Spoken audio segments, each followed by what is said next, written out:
So if you look at an angle, like angle 1, and that angle is being viewed from down below looking up, that would be an angle of elevation. If you look at angle 2, which is being formed by this pilot looking down at something, that would be an angle of depression. So if you have your 180-degree sight line and you have what you're looking up to, that's an elevation because it's going up, elevating. If you have your 180-degree line and something looking down, it forms an angle of depression.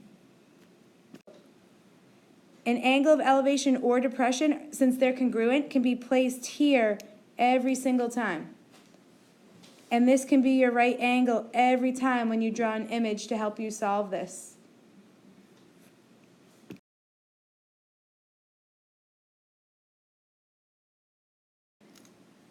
So a lot of these angle of elevation and depression problems are word problems.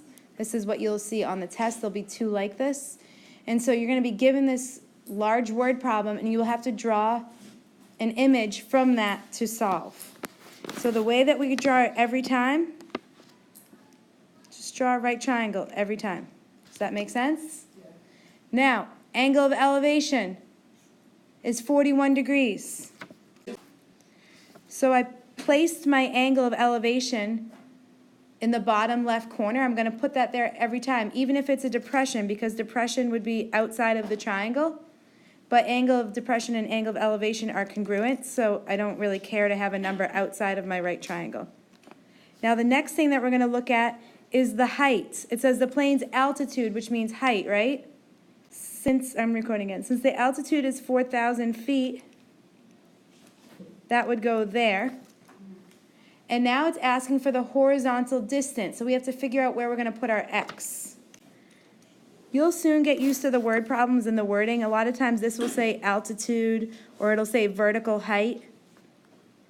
On the bottom it will say horizontal. Sometimes they'll say it forms a shadow, but our shadows are always on the ground. When we look outside, your shadow's on the ground. So that's why I know that the shadow would be on the bottom piece of the triangle. And so now we're going to use trigonometry to solve for x. So we're going to use tangent because we had opposite, 4,000, and adjacent is x.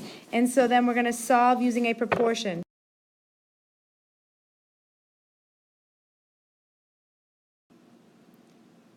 Okay, so for this next word problem, again, we're going to start with our basic right triangle. Might not be drawn to scale because I'm just setting it up. It says that there's an angle of depression right here, 7 degrees. Remember that depression would be up here, but since they're congruent, it's also down here. So I'm going to write my angle in that bottom left each time. And then on the right, it says a forest ranger is in a 90-foot observation tower. So a tower would be this tall, so 90 foot. And it says, what is the horizontal distance between the tower and the fire? So horizontal distance would be right here. And so now we're going to use trigonometry to solve for x. Since it's opposite and adjacent right here, it's going to be tangent. So tangent of 7 equals opposite, 90, over x.